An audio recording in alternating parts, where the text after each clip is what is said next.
مکتبی به نام ابوالقاسم فردوسی در محله فردوسی ناحیه مقطع ارل. در این مکتب قریب 900 خواننده تحصیل می‌کنند. آنها با زبان تاجیکی و هم قزاقی درس می‌خوانند.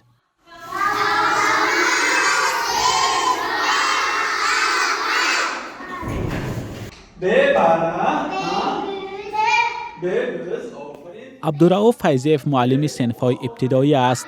او سال 2007 با کوته تاجیکستان در دانشگاه آموزگاری دوشنبه تحصیل کرده به اینجا برگشت. حالا نیز از طرف وزارت معارف تاجیکستان برای تاجیکان قزاقستان چنین کوته ها جدا می شود.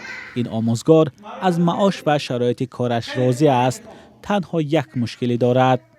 در مسئله کتاب درسی صنف‌های ابتدایی هم در تنقیصی هست، چون که کتاب برنامه درسی برای ما کم است و تدریجات برنامه نوی که پیدا شده است صنف‌های پایانه ما نیاز داریم که همین کتاب‌ها دسترس کنند.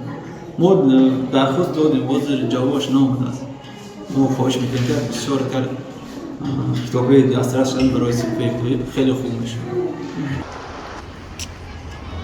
کمبود کتاب تنها خاص مکتبی به نام فردوسی نیست.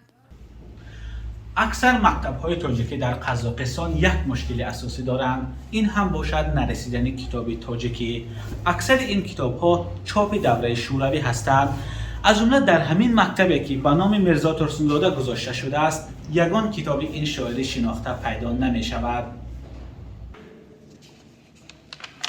سالهای پیش از تاجیکستان برای مکتب‌های تاجیکی کتاب می آوردند. سال 2013 وزارت معارف قزاقستان برای نشر کتاب‌های درسی برای مکتب‌های تاجیکی مبلغ جدا کرد، اما این کتاب‌ها ظاهراً طلبات آموزگاران را قانع نمی‌کند.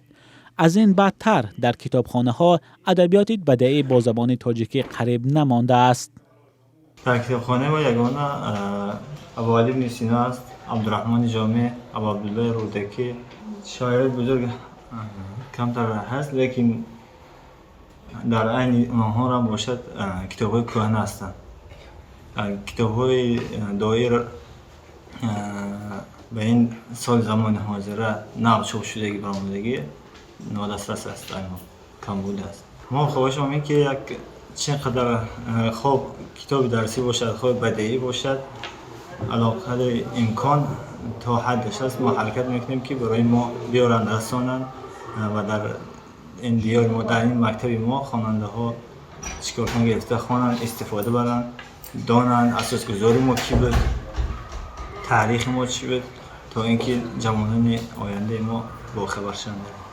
قزاقستان 12 مکتب تاجیکی دارد. این مکتب‌ها اساساً در ولایت ترکستان در جنوب قزاقستان جایگیر شدند. رهبران مرکز فرهنگی تاجیکان در قزاقستان گفتند از مسئله آگاهند و جانب تاجیکستان را در جریان گذاشتند. وزارت معارف تاجیکستان گفته است همه ساله برای مکتب‌های تاجیکی در قزاقستان کتاب می‌فرستد، اما تعداد این کتاب‌ها رسانه‌ای نشده است. مولا رجب یوسفی، فرزان محمدی، رادیوی آزادی.